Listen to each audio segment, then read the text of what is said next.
సుమన్ టీవీలో మీ business promotions కోసం ఈ కింది నెంబర్ను సంప్రదించగలరు.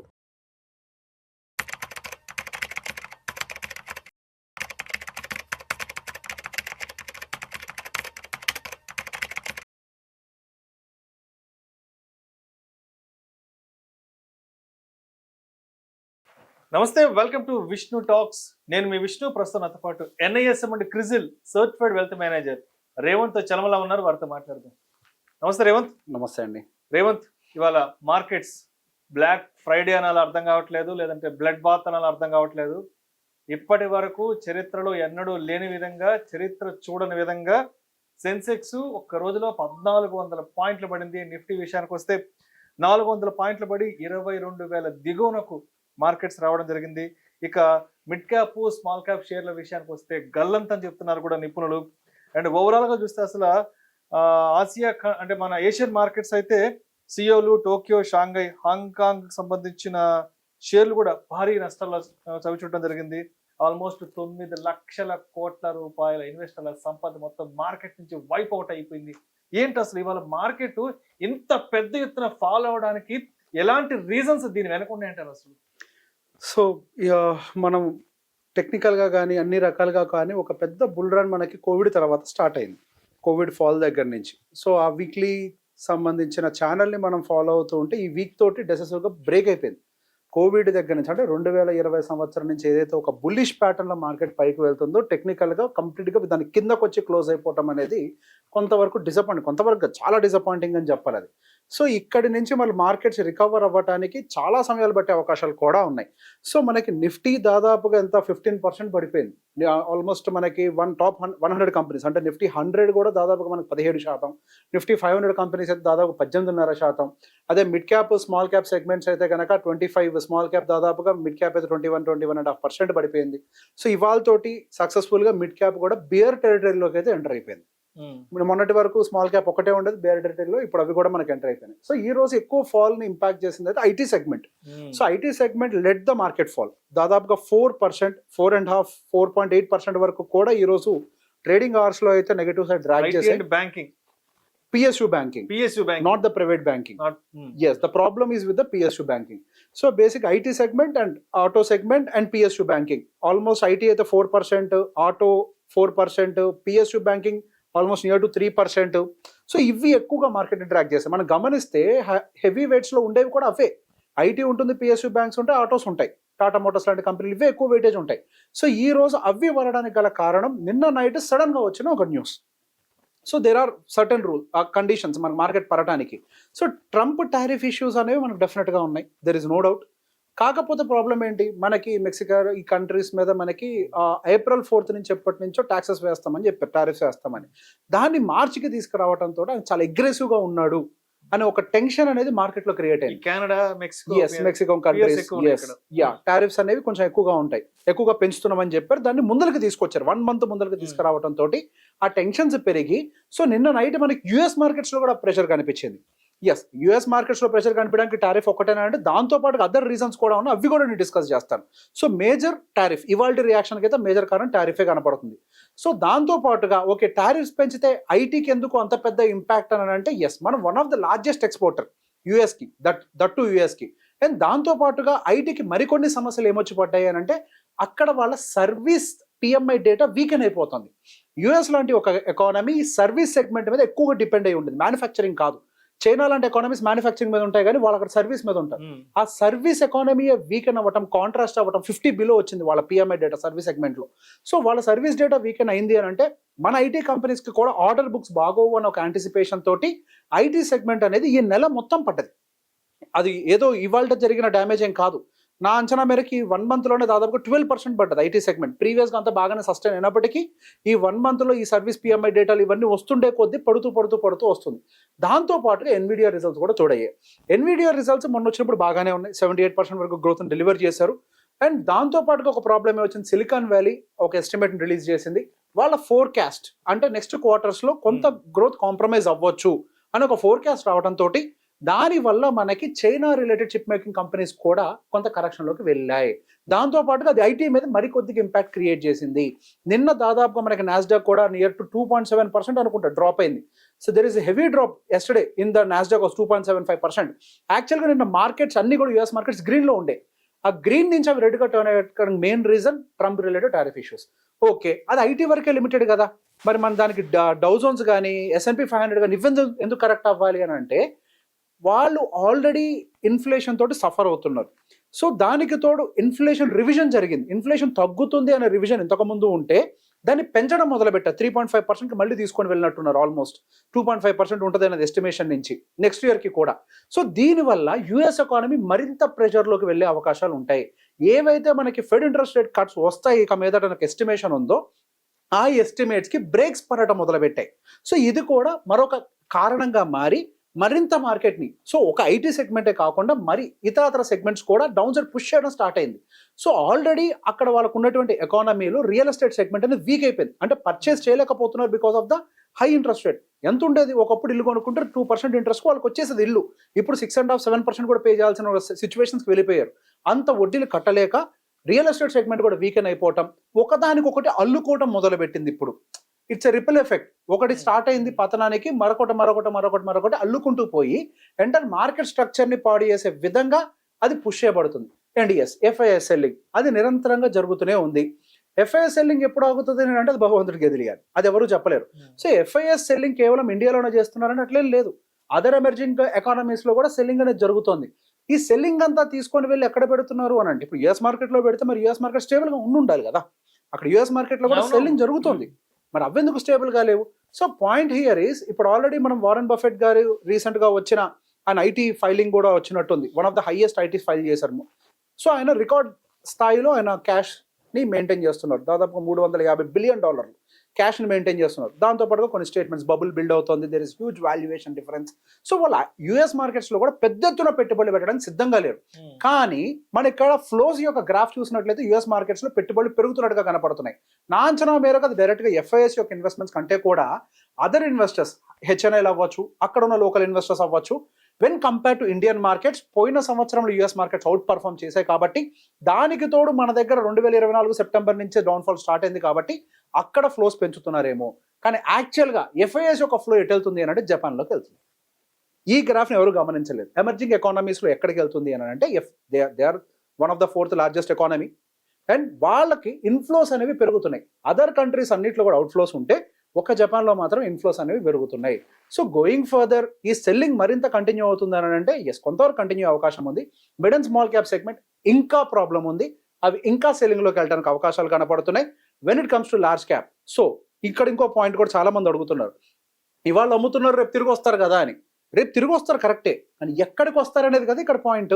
ఇప్పుడు మనం ఏమైనా కొనాలి అని అంటే వాళ్ళు వచ్చే దగ్గర మనం ఉంటే మనకు రిటర్న్స్ వచ్చే అవకాశాలు ఉన్నాయి. సో సహజంగా ఎప్పుడైనా ఎఫ్ఐఎస్ అనేవాళ్ళు మిడ్ అండ్ స్మాల్ క్యాప్లో ఉండడానికి ఇష్టపడరు, వాళ్ళు ఎక్కువ లార్జ్ క్యాప్లో ఉండడానికి ఇష్టపడతారు. మిడ్ అండ్ స్మాల్ క్యాప్లో రిటర్న్స్ ఎక్కువ వస్తాయి కదా, వై లార్జ్ క్యాప్ అని అంటే వాళ్ళకి హెడ్జింగ్ టూల్స్ కావాలి, వాళ్ళు షార్ట్ పొజిషన్స్ కూడా బిల్డ్ చేసి పెట్టుకోవాలి వాళ్ళు హెడ్జింగ్ క్రియేట్ చేయడానికి. మిడ్ అండ్ స్మాల్ క్యాప్ సెగ్మెంట్లో హెడ్జింగ్ టూల్స్ లిక్విడిటీ దొరకదు. అదే లార్జ్ క్యాప్లో అయితే స్టెబిలిటీ ఉంటుంది, హెడ్జింగ్కి లిక్విడిటీ దొరుకుతుంది, వాళ్ళు ఎంటర్ అవ్వాలన్నా ఎగ్జిట్ అవ్వాలన్నా వాళ్ళకి లిక్విడిటీ ఉంటుంది. కాబట్టి లార్జ్ క్యాప్లో కూర్చోనేందుకు ప్రయత్నం చేస్తారు, కానీ మిడ్ అండ్ స్మాల్ క్యాప్ సెగ్మెంట్లో ఉండడానికి ప్రయత్నం చేయరు. అది కూడా ఎక్కడ ఉంటారు అని అంటే ప్రైవేట్ బ్యాంకింగ్ సెగ్మెంట్లో ఎక్కువగా ఉంటారు. ఈ రోజు మార్కెట్ పడ్డ దాంట్లో మనకు అన్ని సెగ్మెంట్స్ పడ్డాయి, కానీ ఎస్ ప్రైవేట్ బ్యాంకింగ్ సెగ్మెంట్ కూడా పడింది. కానీ ఎఫ్ఐఎస్ యొక్క ఫేవరెట్ స్టాక్ అయినటువంటి హెచ్డిఎఫ్సి బ్యాంక్ మాత్రం అద్భుతంగా పాజిటివ్లో ట్రేడ్ అయింది. ఈ రోజు దాదాపుగా మనకి మార్కెట్ని కొంతవరకు కొలాప్స్ కాకుండా ఇంకా మరింత ఎక్స్టెండ్ కాకుండా ఉంచేందుకు హెచ్డిఎఫ్సి బ్యాంక్ దాదాపుగా 53-54 పాయింట్లు నిఫ్టీకి సపోర్ట్ చేసింది. అది కూడా లేకపోయి ఉండుంటే 21,000 బిలోకి క్లోజ్ అయ్యి ఉండేది. ఇది కూడా నెగిటివ్ టర్న్ అవడం మొదలుపెట్టి ఉండుంటే ఈ రోజు 22,000 టెస్ట్ కూడా చేసి ఉండేది. జస్ట్ హెచ్డిఎఫ్సి బ్యాంక్ ఒక్కటి మాత్రమే ఈ రోజు మార్కెట్ని సపోర్ట్ చేసింది. ఇవాళ పడ్డది ఓకే, కానీ మనం ఏది తక్కువ పడ్డదో కూడా చాలా ఇంపార్టెంట్ కదా. ఈ రోజు పడ్డ వాటితో మనం కంపేర్ చేస్తే తక్కువ పడ్డాయి మాత్రం మనకి ఈ రోజు లార్జ్ క్యాప్ సెగ్మెంట్ చాలా తక్కువ ఫాల్లో ఉంది. అది పర్టికులర్గా private banking segment. Finance lowest fall, private banking lowest fall, bank Nifty lowest fall, ఇవి తక్కువగా పడుతున్నాయి. సో నెక్స్ట్ ఎఫ్ఐఎస్ అంటూ వస్తే ఇట్లాంటి సెగ్మెంట్స్లోకి వస్తారు, కానీ మనం అనుకునే ఈ so called small cap mid cap సెగ్మెంట్స్లోకి వచ్చే అవకాశాలు లేదు. ద బిగ్గెస్ట్ సాడెస్ట్ న్యూస్ ఏంటి అని అంటే దాదాపుగా మోర్ దెన్ 82% అనొచ్చు మనం. ఇవాళ ఫాలో డేటా ఏదైనా వచ్చింది అని అంటే more than 82% of the industry stocks 25% కంటే బిలో లూజ్ అయిపోయినాయి. పీక్ నుంచి 25% కంటే ఎక్కువ పడిపోయింది. అంటే నార్మల్గా ఈ ర్యాలీలో ఎవరైతే ఉండుంటారో స్టాక్స్, వాళ్ళ యావరేజ్ పోర్ట్ఫోలియోస్ 50-60% కూడా పడిపోయి ఉంటాయి. అదానీ ఎనర్జీస్ ఇవన్నీ 80% పడిపోయినాయి. ఎవ్రీ అంటే ఆ రైల్వే రిలేటెడ్ అవ్వచ్చు, డిఫెన్స్ రిలేటెడ్ అవ్వచ్చు, ఎనర్జీ రిలేటెడ్ స్టాక్స్ అవ్వచ్చు, ఇవన్నీ కూడా ఎనర్జీ రిలేటెడ్ అంటే లాస్ట్ ఊపులో ఏవైతే పెరిగాయో, హై వాల్యుయేషన్స్ ఏవైతే ఉన్నాయో, హై పిఈ రేషియోస్ ఏవైతే ఉన్నాయో 50 బిలో ఏది పడలే. అన్ని 50, 60, 70, 80% వైప్ అవుట్ అని అంటే, ఇంతకుముందు ఏం మాట్లాడినా అందరు అదాని గ్రీన్ ఇట్లాంటి వాటి గురించి మాట్లాడేవాళ్ళు.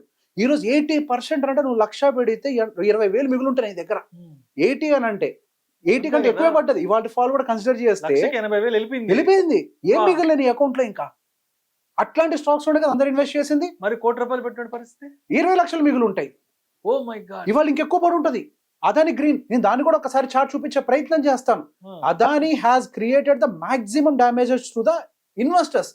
ప్రాబ్లం ఏంటి, వాళ్ళు ఎక్కువ మన వాళ్ళందరూ ఎక్కడ ఇన్వెస్ట్ చేశారు, ఎక్కువ ఏవైతే బాగా పెరుగుతాయన్న హోప్ ఉందో అట్లాంటి వాటిలో ఎక్కువ ఇన్వెస్ట్ చేశారు. దాని పీక్ నుంచి ఇవాళ తోటి 75% ఫాల్ ఆల్మోస్ట్. ఎస్, ఏమైపోయి ఉంటారు ఇన్వెస్టర్లు అందరూ? విపరీతమైన లాసుల్లో ఇబ్బందుల్లో పడిన సిచ్యువేషన్ స్టాక్ ఇన్వెస్టర్స్ ఉన్నారు. Where it terms of mutual funds, yes, even mutual funds are in losses. Last 1.5 year నుంచి నాకు తెలిసి వాళ్ళ డేటా తోటి లాస్ట్ 1.5 year నుంచి ఎవరైతే ఎస్ఐపీలు కూడా చేసి ఉంటుంటారో వాళ్ళ పోర్ట్ఫోలియోస్ కూడా రెడ్గా టర్న్ అయిపోయి ఉంటాయి. Already last 1 year data is red. ఇప్పుడు 1.5 year డేటా కూడా రెడ్లోకి మారిపోయి ఉంటుంది. పర్టికులర్గా మిడ్ అండ్ స్మాల్ క్యాప్ సెగ్మెంట్లో ఎక్స్పోజర్ ఎవరైతే ఎక్కువగా పెట్టుకున్నారో మాక్సిమం పెయిన్ తీసుకొని ఉంటారు. ఇంకా రికవర్ అవుతున్న హోప్లో ఉన్నారు, కానీ అంత స్పీడ్ అయితే ఉండే అవకాశాలు లేవు. This might extend even more. Maybe కొద్దిగా గొప్ప ఇట్లా ఈ ప్రైవేట్ బ్యాంక్స్, ఫైనాన్స్లు, ఎఫ్ఎంసీజీలు ఇవి కొద్దిగా ఏమైనా స్టెబిలైజ్ అవుతాయన్న ఒక ఆశ. అది కూడా ప్రభుత్వం ఇన్వాల్వ్ అవుతుంది కాబట్టి బ్యాంకుల్ని కాపాడేందుకు.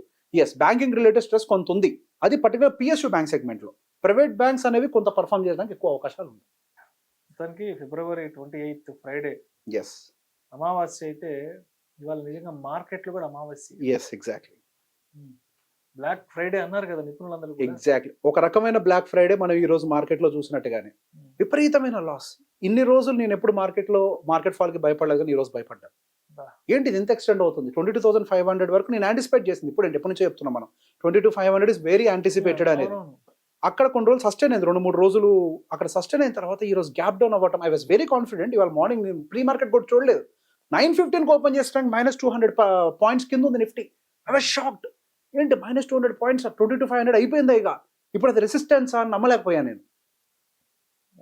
సో ఈ స్ట్రక్చర్ని బట్టి అర్థమవుతుంది ఏంటి అని అంటే, market might not recover immediately, it might take some time. Consolidation is very highly possible. Only fundamentally strong sector cycles ఇవి మాత్రమే తిరుగుతాయి. Random picks will not work out. Stock portfolios maintain చేసే వాళ్ళు కొంత ప్రెషర్లో ఉంటారు. They have to take the hit. ఇంకో option లేదు. సో ఏంటి అసలు ఇంకా మండే నుంచి మార్కెట్ అంటే హ్యాండిల్ చేయాలంటారు అసలు? సో ఈ ఫాల్ ఇంకా ఎక్స్టెండ్ అవుతుంది అని అంటే, యాజ్ ఆఫ్ నౌ అని అంటే నేను మార్చ్కి అయితే కొంత ఒక రెడ్ క్యాండిల్ పడచ్చాను. అట్లీస్ట్ ఒక హోప్ అయితే ఉంది. చరిత్రలో గత 30 సంవత్సరాల్లో ఇన్ని సిరీస్ ఆఫ్ రెడ్ క్యాండిల్స్ పడ్డ చరిత్ర అయితే లేదు. 30 సంవత్సరాల చరిత్ర అనుకుంటా.